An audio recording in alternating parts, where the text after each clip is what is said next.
선택이라는 말씀의 제목으로 설교를 준비하다가 제가 인터넷에 선택에 대한 내용을 찾는 중에 좀 재미있고 의미가 있는 이야기를 하나 찾았습니다.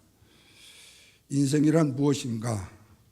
이 세상에 출생하는 것부터 인생은 시작이 되는데, 그래서 영어로 출생을 버스데이 하듯이 버스, 그러다가 인생이 죽음으로 삶을 마치게 되는데, 이 땅을 마무리하면서 그 죽음을 영어로는 데드라고 말하죠.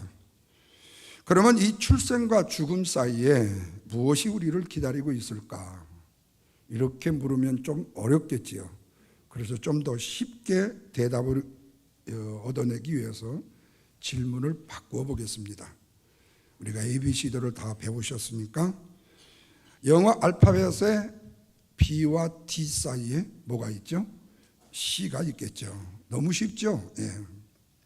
그래서 B는 버스, 죽음은 데드.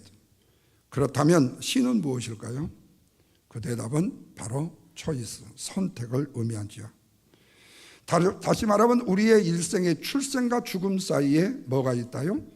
선택이 있다는 사실입니다. 바로 이 선택이 기다리고 우리의 삶 속에 우리의 삶을 영위해 나간다는 거예요. 그렇다면 우리는 태어나서 죽을 때까지 인생을 살아가는 동안에 끊임없는 순간순간, 시마다 때마다의 선택을 하면서 살아간다는 말이 될 겁니다. 그래서 어쩌면 우리의 인생은 선택이 우리의 인생을 만든다라고 말해도 부족함이 없다는 거예요. 왜? 바로 선택은 우리의 인생의 프로세싱, 과정이기 때문에 그렇습니다. 그런데 이렇게 선택이 중요한 만치 이보다 좀에 더 중요한 것이 있습니다. 그것은 뭐냐면 그 선택이 누구에 의해서 초이스가 되었냐 이거예요. 결정이 되었느냐 하는 겁니다. 거의 대부분은 자기 자신의 인생을 자신이 결정했다고 생각하고 말하고 있겠죠. 그런데 종종 자신의 인생을요, 타인에 의해서 인생의 결정을 맡기는 분들이 있어요. 농담입니다마는 부인 말을 너무 잘 듣는 남편들이요, 부인이 하라는 대로 하는 분들이 종종 있을 수 있잖아요. 또 남편 말에 위엄과 권위가 있어서 순종을 잘하는 아내가 이렇게 하라고 하면, 이렇게 살라고 그러면 아주 순종하는 아내가 타인에 의해서 내 인생을 맡겨갈 수도 있다는 거예요. 심하면요, 어떤 사람은 환경에 따라서 사람이 변해버립니다. 자신의 처지에 따라서 변해버려요. 이걸 가지고 자신의 인생을 결정하는 사람들이 종종 있다는 겁니다. 그러나 문제는 이거예요. 내 자신이 선택해서 결정한 인생, 환경과 여건에 따라서 선택해서 결정한 인생, 남의 선택에 의해서 결정한 인생이 과연 완벽할 수 있느냐, 그겁니다. 여러분에게 다수결로 거수를 해서 물어보지 않아도 거의 대부분은 아니요일 거예요. 왜 그럴까요? 내가 선택한 나의 인생이라 할지라도, 내가 결정한 내 자신의 삶의 선택이라 할지라도, 아니 환경과 상황에 따라서 그리고 타인에 의해서 결정된 나의 인생의 과정이, 선택이 완벽할 수 없기 때문에 그런 거예요. 완벽하지 못한 사람이 결정한 것이고, 완벽하지 못했던 상황과 환경이 우리로 하여금 그걸 결정하게 만들었다는 거예요. 그렇다면 결국에 그 인생은 실패할 가능성도 많다는 거겠죠. 오늘 본문의 말씀을 보면요, 사람의 인생을 선택하고 결정해 주시는 분이 계셔요. 다시 말하면 어떤 사람들의 인생 삶 자체를 당신이 주인이 되어서 이끌어 주시는 분이 계셔요. 바로 누구시죠? 주님이십니다. 주님이 제자들의 일생을, 제자들의 인생을 결정을 지어주셔요. 그래서 주님의 부르심을 받은 인생을 선택하고 결정한 제자들을 통해서 오늘 함께 은혜를 나누려고 해요. 예수님을 만나기 전에 제자들의 형편은요, 엄청나게 다양하고 여러 가지였습니다. 근데 이들 모두에게요, 한 가지의 공통점이 있었어요. 그건 뭐냐면 자기들이 누구인지에 대한 정체성을 몰랐다는 겁니다. 그리고 자기들이 과연 인생을 살아가면서 무엇을 구하면서 살아가고 있는가에 대한 것이 없었다는 거예요. 그걸 어떻게 알 수 있느냐? 주님께서 이들을 처음 만나는 순간에 주님이 하신 말씀 때문에 그래요. 그들을 만나자마자 주님이 제일 먼저 하신 말씀이 38절에서 뭐라고 그랬죠? 너희가 무엇을 구하느냐고 이렇게 말씀합니다. 이들은 모두가 다 무엇인가를 구하고 있었다는 말씀이에요. 왜냐하면 예수님은 바로 그들의 인생을 아시고 그들의 삶을 아시고 그들의 시작과 끝까지를 예수님은 알고 계시기 때문이에요. 그래서 예수님은 무엇을 구하느냐고 그들에게 물어요. 그러면서 주님이 두 가지를 말씀합니다. 첫째는 바로 커맨시예요. 다시 말하면 와서 보라는 겁니다. 자, 오늘 보면 35절 이하의 말씀을 한번 보십시다.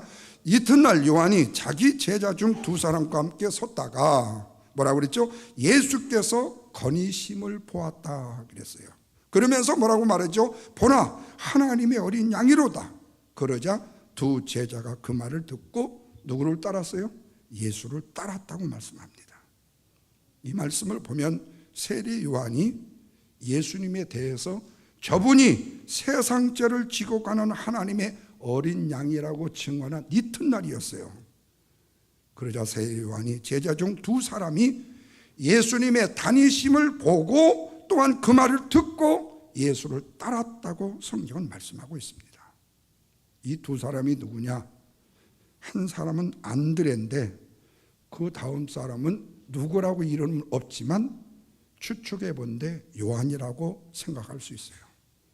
이 두 사람이 세례 요한의 말의 증거를 듣고 하나님의 어린 양 대신 예수 그리스도께 자신의 인생의 시선을 돌렸다는 말씀입니다.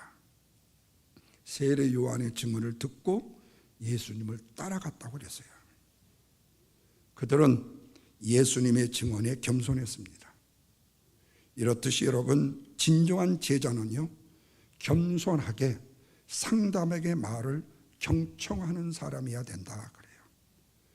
그래서 어떤 분은 심지어 다른 사람의 말, 근데 아무나 아니에요. 아무나 아니에요. 똑똑한 사람의 말, 옳은 말을 하는 사람의 말을 경청하는 사람은 성공의 지름길을 가는 사람이다. 여러분, 지금 세계적으로 인기가 아주 높은 두 회사가 있죠. 화이자하고 모더나입니다. 코로나 백신 제일 짧은 시간에 만들었던 화이자의 사장 제프 킨들러가요, 세계에서 제약회사 아주 1등간 사장이 됐고 요즘 굴러만 가도 돈을 그냥 쏙쏙 벌고 있어요. 한국 돈으로 화이자 백신 하나가 27,000원, 모더나는 29,000원이라고 말합니다. 예. 정확한 가격인지 또 오른다고 하니까 그건 모르겠어요. 그런데 이 제프 킨들러라는 사람이 쓴 내용 중에 한 이야기를 봤어요. 거기에 그가 뭐라고 말하는 거니? 나는 남의 말을 잘 들을 줄 아는 습관이 되어 있다라는 고백을 보았습니다. 그 사람은 틈만 나면 다른 사람의 말을 듣는 데에 많은 노력과 시간을 기울였다는 거예요. 지혜로운 사람은 자기보다 좀 똑똑하고 잘난 사람을 만났다면 내가 침묵하고 듣는 사람이더라는 거예요. 제가 이 말을 여기다가 인용을 하려고 그러니까 제 자신이 좀 부끄러워지더라고요. 내가 너무 말을 많이 안 하는 생각이 들어서요. 저 자신 잘 알죠? 네 자신을요? 예. 야고보서 1장 19절 말씀이에요. 너희는 듣기는 속히 하고 말하기는 더디하고 성내기를 더디하라는 말씀이 있어요. 다른 사람들의, 지혜로운 사람들의 말을 그냥 흘려듣지 말라는 거예요. 귀담아 들을 수 있는 겸손함이 있어야 된다는 말씀입니다. 그래서 이 두 제자들 세례 요한의 증언을 듣고요, 예수님의 제자가 되기 위해서 예수님을 따랐던 거예요. 올바른 선택을 한 겁니다. 인생의 참다운 변화를 이루는 놀라운 세계적인 예수 그리스도의 제자로서의 증인의 삶을 살 수 있는 인생의 폭이 넓어진 선택을 한 것입니다. 그러나 두 제자가 예수님을 쫓았을 때 예수님은 그들을 무조건 환영하지만 않았어요. 38절에서 뭐라고 그랬죠? 예수께서 돌이켜 따르는 것을 보시고 물어 이르시되 뭐라고요? 무엇을 구하려고 나를 쫓니? 너희들에게 뭐가 필요해서 나를 쫓니? 너희들이 나를 따라오라고 했는데 너희들이 나를 따르는 것이 나한테 필요한 것이 있니라고 말합니다. 여러분, 여기에 구한다라는 뜻은요, 인간이 궁극적으로 찾고 구해야 할 것을 의미하는 뜻이에요. 그래서 신약 성경에서 구한다라는 말의 뜻은 이 구원과 항상 연관이 되어져 있습니다. 그러므로 예수님이 여기서 하신 이 질문 자체는 너희가 궁극적으로 무언가를 찾고 구하는 동기와 목적이 무엇이냐고 제자들에게 묻고 하시는 말씀입니다. 그렇다면 오늘날 우리에게 예수님께서 너는 나를 따르는 목적과 동기가 무엇이냐고 우리에게 물으신다면 우리는 무슨 대답을 해야 될까? 우리는 여러 가지 이유로 예수님을 따르고 교회를 다닐 수 있는 조건들이 있죠. 그런데 대개는 뭐지요? 내가 인생의 복을 받기 위해서, 인생의 문제를 해결하기 위해서 예수님을 따른다고 말하는 분들이 종종 많습니다. 그러나 바울은 예수님을 따르는 동기와 목적을요, 빌립보서 3장 10절에서 이렇게 말합니다. 그리스도의 부활과 권능과 그 고난에 참여함을 알게 하기 위해서라 그랬어요. 예수를 따름이 50만 불짜리 집이 100만 불이 되기 위해서 따름도 아니고, 내가 병듦이 있는데 병듦을 치유받기 위해서만 따름이 아니고, 그분의 부활의 권능과 그분의 고난에 참여하고 있는 이유가 무엇인지를 알기 위해서입니다 그랬어요. 근데 소열의 문답에도 보면요, 하나님께 영광과 그분을 즐거워하는 것이 바로 예수님을 따르는 목적과 동기라고 말했어요. 그렇다면 예수를 따르는 동기와 목적이 어디가 다 있을까? 모두 다 예수 그리스도 안에 있다라는 말씀입니다. 그런데 보통 사람들은 그리스도 안에 감추어진 가치와 소중한 보화에 대해서요, 별로 시큰둥하게 생각한다는 거예요. 그러나 그리스도 안에 있는 가치와 보화를 소중하게 깨달은 사람은 마태복음 13장 44절 말씀처럼 보화를 가지고 자기의 모든 것을 다 팔아서 그 밭을 사는 사람이라고 말씀하고 있습니다. 그렇습니다, 여러분. 우리 주님이 원하시는 신앙생활이라는 것이나 우리가 주님을 기쁘시게 하는 신앙생활이라는 것은요, 예수님을 이용해서 내가 필요한 그 무엇인가를 얻으려는 것이 아니라는 거예요. 이게 바로 우리의 신앙생활의 본분이 아니라는 거예요. 예수님의 고난에 내가 참여하는 것이라고 말씀하고 있습니다. 오히려 예수님을 날마다 배워서 내가 작은 예수가 되어 예수 그리스도의 희생과 섬김과 헌신을 내가 주를 위해서 봉사하고 주를 위해서 섬기고 헌신하는 것이다. 그러자 그들이 예수님의 질문에 뭐라고 대답을 합니까? 38절 다시 보십시다. 랍비여, 어디에 계시오리까? 도대체 주님은 어디서 사시며 어떻게 살고 계십니까? 우리가 주님을 따라도 밥술이나 얻어먹고 주님의 제자로서의 뭔가 삶을 살 수 있는 뽀다구가 좀 있을 만한 겁니까? 라는 거예요. 그런데 어찌 보면 이 물음 자체가요, 동문서답으로 들릴 수 있어요. 그런데 이 말은 실제로 보면요, 당시에 종교와는 랍비에 대한 가르침을 겸손하게 듣고자 하는 관용구로 쓰여졌어요. 다시 말하면 그들은 예수님과 인격적인 사귐으로 예수님이 누구이신지를 경험하고 싶었다는 거예요. 그래서 그들은 세례 요한의 등호를 듣는 것으로 끝나지 않고 증언이 진실인가 가짜인가를 알아보고자 직접 덤볐다는 거예요. 그들은 들을 수 있는 겸손함과 진리를 구하는 자세가 있었다는 겁니다. 그러자 예수님께서 그들에게 들려주신 말씀이 뭐지요? 39절입니다. 예수께서 이르시되 뭐라고 그랬어요? Come and see, 와서 보라 그랬어요. 이 말을 좀 더 말하면 Come and you will see 이렇게 말하는 거죠. 와서 보라. 그래서 당시에 납비들이 사용했던 권위 있는 초청의 표현으로 납비여 어디에 계시오이까라고 표현에 대한 반응을 한 거죠. 여기서 come 오라는 이 말은 예수님이 계신 곳으로 오라는 초청의 말씀인가 동시에 보라는 이 말은 제자들이 직접 와서 예수님을 체험하면 그들이 체험하는 예수님이 메시아임을 알게 될 것이라는 거예요. 여기서 예수님의 초청의 응답에서 순종하여 가는 모습을 보게 됩니다. 그래서 가서 보았다는 이 말은 팩트입니다. 실적인 사건을 밝혀주는 말씀이에요. 이 말씀을 준비하다 보니까 제가 늘 자주 써먹는 말 있는데 백문이 불여일견. 그러니까 백문 아무리 읽어봐도 보는 것보다도 못하고 그보다도 더 높은 진리가 있어요. 이게 우리 김현석 집사님이 저한테 가르쳐 준 거예요. 백문에 불여일타. 맞아야 한다는 거예요. 맞아야 알아. 맞기 전에 못 깨닫는 사람이 있다는 거예요. 근데 여러분 가서 본다라는 이 말은요 실제적인 사건이에요. 그것은 성경이 죄와 용서라는 두 축으로 있다고 말씀을 드릴 수 있다면 이 다른 두 축이 있는데 그게 뭐냐? 예수님의 콜링과 내가 예수님의 반응에 응답하는 것이라는 거죠. 그래서 주님의 초청에 응답하면 뭘 얻고? 구원을 얻고 그 초청에 노하면 뭘 받아요? 죄송한 표현이에요. 저주를 받는다고 말씀하고 있습니다. 두 제자는 예수님의 초청으로 함께 거했습니다. 그때를 세례요한은 제10시라고 성경은 표현했어요. 이 말씀도 좀 깊이가 있지만 시간이 많이 가서 그냥 생략하고 다음에 말씀을 드릴게요. 다시 말하면 예수님과 함께 1박 2일을 말씀을 듣고 사귐을 가졌어요. 그러자 그들의 영안이 밝아져서 예수님이 정말로 세상 죄를 지고 가는 하나님의 어린 양이 되신다라는 사실을 비로소 제자들이 깨닫게 되었다는 거예요. 그래서 그들은 법창 강적을 가지고 41절에서 뭐라고 그랬죠? 그가 먼저 자기의 형제 시몬을 찾아 말하되 우리가 메시아를 만났다라고 외친 거예요.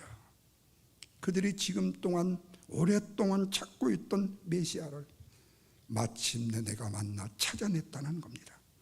그러면서 계속해서 42절 보십시오. 데리고 예수께로 오니 예수께서 보시고 이르시되 내가 너를 장차 뭐라고 하리라고? 게바라 하리라고 사명으로 불러주셨습니다. 그러니까 읽어보면 베드로가 수제자지만 사실은 베드로는 형제에 의해서 전도를 받는 사람이죠. 주님의 부르심을 받은 그 후로부터 베드로는 더 이상 인생의 욕구와 자기의 니드, 자기의 필요만을 구하는 자가 아니라 이제는 정작 내 인생의 주인이 그리고 인생의 무엇이라는 것을 발견하는 자가 되고 말았다는 겁니다. 사랑하는 여러분, 간절히 소망합니다. 저와 여러분은요 주님의 부르심에 응답함으로 주님을 발견하는 주의 축복이 저와 여러분의 축복이 되기를 주님의 이름으로 축원합니다. 두 번째는 나를 따르라. Follow me예요. 자, 43절 보십시다.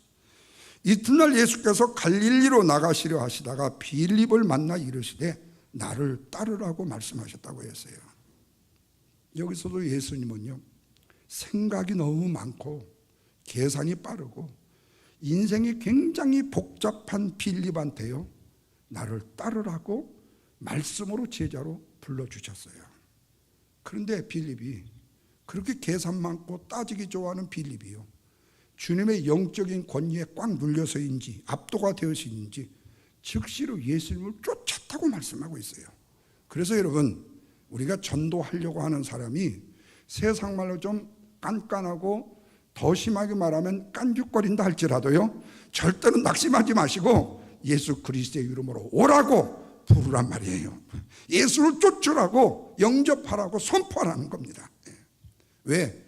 빌립처럼 이렇게 깐깐한 사람도요 예수님의 말씀 선포의 한마디에 압도되어 그를 따랐잖아요. 그리고 그걸로 끝났은 것이 아니에요. 친구인 나다네를 찾아가서요 예수님을 증거하더라는 거예요. 45절 보십시오.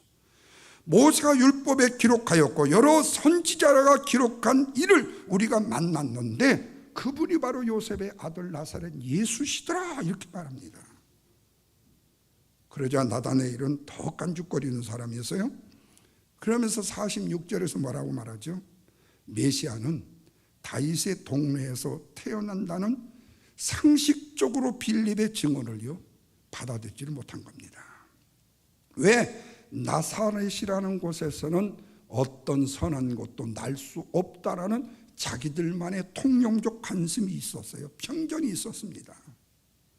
그래서 여러분, 숄라인에 큰 교회가 없다? 아니란 말이죠. 벨비만 있다? 아니라는 거예요. 그런 편견은 가리라는 거예요. 우리 교회는 적다? 편견은 버리라는 거예요. 그래서 여러분, 할 수만 있으면 기도하실 때 소망적인 기도를 하세요. 짠짠하게 째째하게 기도할 필요가 없어요. 왜? 하나님은 이러나 저러나요 아시지만요, 귀하면요 보기도 좋은 거 먹기도 좋다고 그러잖아요. 예. 가능하면 주님 앞에 소망을 품는 기도를 드리라는 거예요. 예. 그러자 빌립이요 46절에서요 야 그러지 말고 그냥 와봐, 이런 게 아니라 그저 그냥 논쟁을 그치는 딱 한마디, 와서 봐, 이거예요. 와서 봐. 이 말씀은요 모든 논쟁을 불식시켜 버립니다. 당신 자녀는 교회 어때? 와봐, 이거야지. 우리 목사님은요 잘생겼고요 절대 그러지 말라고요. 예. 뭐 우리 교회는요 뭐 이거 하지 말라고요. 와봐. 그러면 알 거야. 이런 것을요. 예. 한마디로 논쟁을 불식시키는 거예요. 그리고 47절에 예수님께서 나다넬이 자기에게 오시는 것을 보리고 보라, 이는 참 이스라엘 사람이다. 그 속에는 간사함이 없도다. 이거 참 아이러니컬하네. 지금 나다넬은 예수님을 편견을 가지고 욕은 안 했지만은 예수님 별거 아니라고 얘기를 하고 있는데 예수님이 나다넬을 보자마자 이 사람이 참 이스라엘 사람 진짜 돼, 진짜 백이 돼, 진국이 돼. 진국이라는 거예요. 그러면서 그 속에 간사함이 없대. 이렇게 보면요 예수님이 아부를 하신 것처럼 느껴져요. 근데 나다나엘은 예수님에 대한 편견을 갖고 있었잖아요. 그런데 예수님은 나다나엘의 순수하고 진실된 모습만 보았다는 거예요. 여러분, 세상에 깐죽거린다고 해서요 조금 깐깐하다고 해서요 그 사람이 나쁜 사람이 아니에요. 예. 원래 원칙을 따진다고 해서 그 사람이 다 나쁜 사람은 아니에요. 그 속에 진실함이 있을 수 있어요. 어떤 의미에서 보면요 이것도 좋고 저것도 좋고 다 좋다는 사람이요 웅큼할 수가 있어요. 예. 그래서 나다나엘은 자기의 마음을 꿰뚫어 보시는 예수님의 영적인 통찰력이에요. 뒤로 자빠졌습니다. 그리고 예수님의 초자연적인 예지에 놀라가지고 49절에 보면 그 앞에 엎드려서 자기의 신앙의 고백을 하게 돼요. 뭐라고 그랬죠? 랍비요, 당신은 하나님의 아들이시요 당신은 이스라엘의 임금입니다 라고 고백해요. 예수님이 가르쳐준 적이 없잖아요. 제자대로 훈련한 적도 없잖아요. 성령이 감동되니까요 그들이 자동적으로 오로맥으로 나오는 거예요. 여기서 나다나엘은 예수님을 인격적으로 만납니다. 인간적인 상식과 편견을 모두 다 싹 버려버립니다. 이것은 바로 예수님의 제자는 누구나 인격적으로 만날 때 일어나는 반응의 결과라는 사실을 잊어서는 안 됩니다. 흔히 우리 기독교 교회에 대한 편견을 가진 분들, 또 교회를 다니다가 상처를 받으셨다는 분들, 예수님에 대해서 편견과 오해를 가지신 분들이 이러하죠.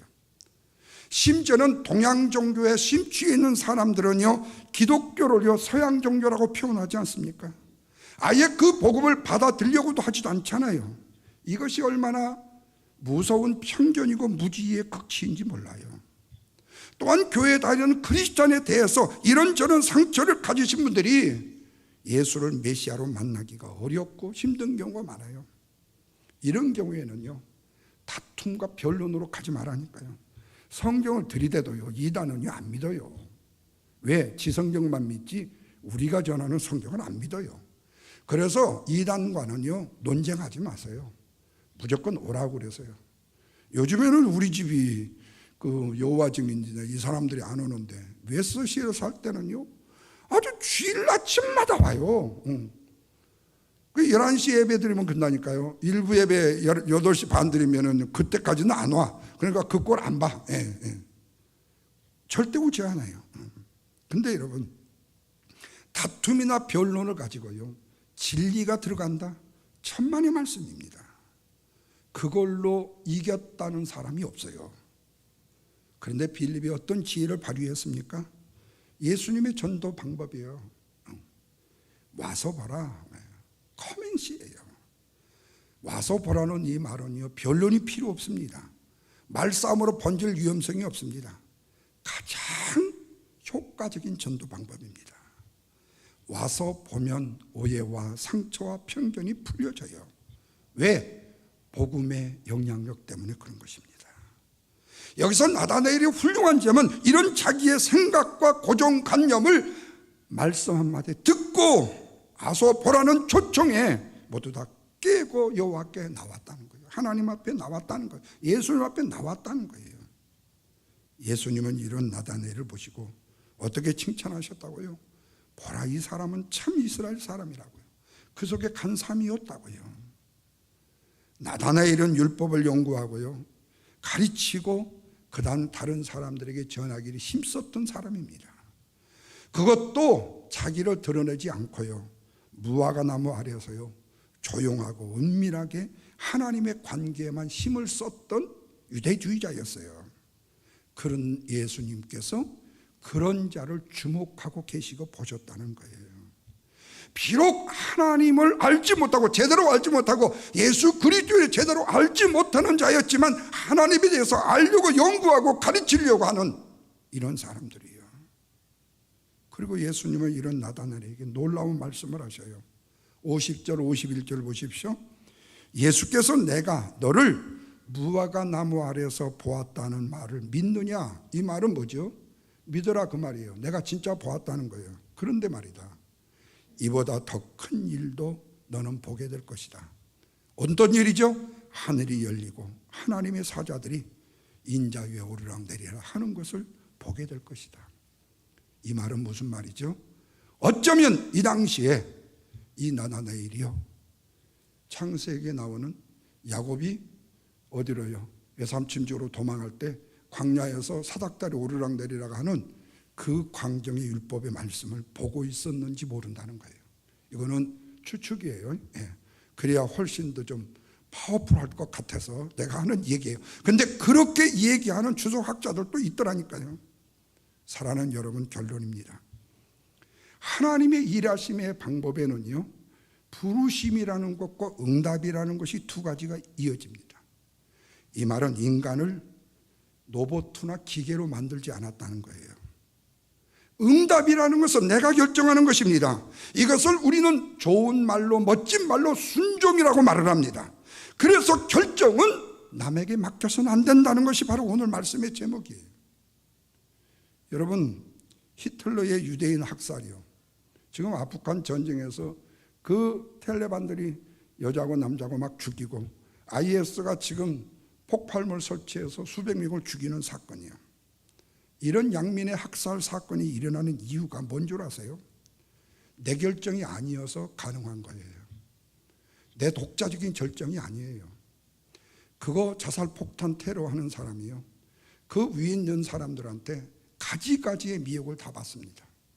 너 이렇게 터져갖고 같이 사람을 죽이면, 미군을 죽이면 너 천국에 가면 7 여자가 너 수중든다. 그리고 또 너희들 집안 우리가 평생을 먹여 살려준다. 그러니까 폭탄 알고 뛰어서 죽어. 그래 거기에 아멘하고 가는 애들이에요. 여러분 생각해 보세요. 100만 불을 준다고 해서요 여러분들이 폭탄 뛰어들고 자살 폭탄 테러로 들어가겠어요? 아니요. 어떤 사람들은 그런 사람도 있어요. 왜? 내가 죽으면 내 처자식이라도 편안히 살 줄 알고. 근데 미안하지만 내가 죽으면 처자식이 절대로 편안히 살지를 못해요. 그런데 인간이 그렇다는 거예요. 그러니까 남의 결정에 내 자신을 맡기면요, 이게 가능해져요. 남의 내린 결정에 내가 쉽게 악행에 가담할 수 있다는 거예요. 여러분 생각해 보세요. 이 유대인 학살 사건의 히틀러, 이 추종자들이요, 남자 여자를요 열차로 딱 데리고 오자마자요 대환영을 해줍니다. 말로는요, 여기 아주 잘 오셨습니다, 여러분을 진심으로 환영합니다. 그런데 여러분 오시는 동안에 샤워를 못 하셨죠? 여자분들은 모든 짐을 여러분의 락카에 내려놓으시고 발가벗고 공동으로 모욕을 하게끔, 샤워를 하게끔 모셔드리겠습니다. 몇 분 내로 다 나오십시오. 여자들은 지금 동안 찌근찌근했잖아요. 남자들보다도 여자를 먼저 시킨 거예요. 그래서 쭉 집어넣고요, 자 지금부터 물을 틉니다. 가스를 틀어서 몇 분 내에 그 자리에서 수백 명이 순식간에 죽어버리는 일이에요. 여러분, 그런데 그 광경을요, 그 지도자들은요 뻔히 보고 있다라는 거예요. 왜 그렇죠? 이건 히틀러가 내린 결정이기 때문에요. 내 결정이 아니기 때문에 양심이, 악행이 남의 결정에 내가 팔아버리는 거예요. 내가 부담을 느낄 수 없다라는 거예요. 그래서 내 행동이 감대져 버리는 거예요. 그런데 참 다행스럽게도 지금 독일의 히틀러의 잔당들이 지금도 잡아서 처단을 하고 있잖아요. 그런데 우리나라는 이 뼈다귀 같은 법, 뭐죠? 10년인가 15년에 되면 법이 없어지는 거 뭐라 그러죠? 그게 무슨 법이요? 뭐 나보다 더 아는 게 없어요. 왜 그렇게? 예. 아니, 예? 언론중재법 말고, 이 범죄했는데 10년이 지나버리면 그게 없어진 게 있잖아요. 공소시효. 이제 좀 똑똑하시네. 예. 공소시효. 왜 공소시효가 있어야 돼요? 아주 죽일 법이에요. 이런 법은요. 없애야 돼요. 끝까지. 여러분, 미국의 법이 그러잖아요. 공소시효가 어디 있어요? 30년 전에 살인자는요 30년 후에도 DNA 조사해서 잡히면 처단해야 돼요. 근데 우리나라는 술 먹어서 범죄하면, 술 뭐해서 뭐하면 너무나도 간형이 많아. 여러분, 제가 늘 말씀드리죠. 깡패 두목에 의해 가지고 이 밑에 부하로 범죄한 사람이요, 저는 내가 대통령 시켜주지도 않겠지만은 내가 만약에 지도자가 된다면요 깡패보다도 5배를 그 쫄따구한테 더 가중 처벌을 내리고 싶어요. 그래야만이 대장 지가 직접 하지. 돈 때문에 대장 밑에서 하수인 노릇하고, 세상에 가장 비참하고 야비하고 가장 더러운 직업이 바로 위에 있는 사람의 밑에 쫄따구 노릇하는 거예요. 지극히 도덕적인 인간이요, 비도덕적인 이유가, 행동을 하는 이유가 바로 여기에 있습니다. 자기가 결정하고 자기가 행동하면요 이럴 수 없어요. 남의 결정에 내가 순종할 때에 비도덕적이고 비양심적인 행동을 서슴없이 두려움 없이 행하게 된다는 거예요. 그래서 우리가 양심과 도덕을 알기 전에 내가 하나님의 형상으로 어떻게 지음받은가를 알아야 돼요. 그것이 바로 뭐냐면 하나님의 컨트롤, 다스림과 하나님의 리더십에 내가 순종하는 거예요. 하나님은 인간을 하나님의 형상으로 만들었고 그로 만물을 다스리게 하신다고 말씀했어요. 이게 바로 하나님의 형상이에요. 그래서 바로 내 자신을 바로 다스리고 내가 다스리고자 하는 일들이 내가 독자적으로 판단을 해야 되는 거예요. 그리고 말씀에 근거한 부르심에 언제든지 내가 응답을 해야 된다는 거예요. 그래야 진정으로 바른 다스림의 사람이 되어줄 수가 있어요. 그래서 어떤 일이든지 자기가 판단하고 선택하되 말씀에 비추어 결정을 해야 되고, 무슨 일이든지 자기의 책임하에 자기가 결정해야 후회가 없다는 거예요. 그래야 내가 그 일에 대해 책임을 지게 돼요. 그래야 내가 잘못을 했으니까 회개도 가능해요. 그런데 자기가 할 일을요 남에게 물어보는 사람이 있잖아요. 이런 사람들 보고요 결정장애자라고 말합니다. 이런 사람들이 결정이 되었을 때는요 후에 보면요 억울하다, 부당하다, 이런 사람들이잖아요. 아유, 광고에 보니까 여기 투자하면은 금방 오른다고 했어. 그래, 어쩌라는 얘기예요. 그 광고를 보지 말든지. 왜 그렇게 느끼는가? 다른 사람의 결정에 의해 내가 넘어졌기 때문에 그래요.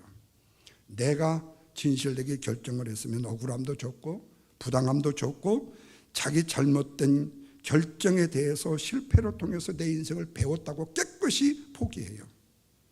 그래서 우리는 날마다 주님과 함께 해야 된다는 겁니다.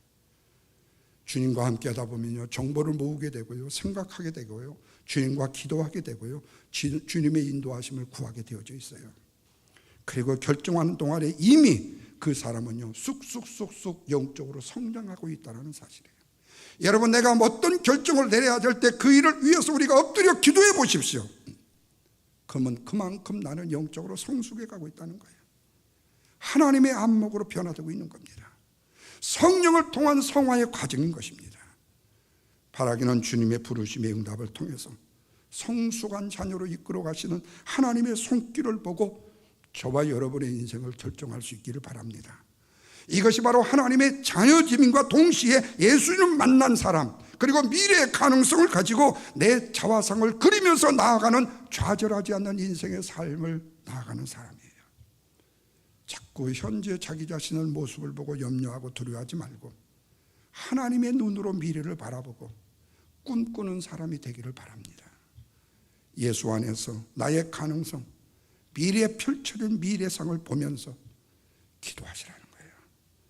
그리고 주님을 내가 만났다면 그 주님을 전하는 만남의 삶을 전하는 거예요. 그 은혜와 축복이 저와 여러분의 삶 속에 날마다 역사되기를 주님의 이름으로 축원합니다. 기도합니다. 하나님 감사합니다. 우리에게 역사하시는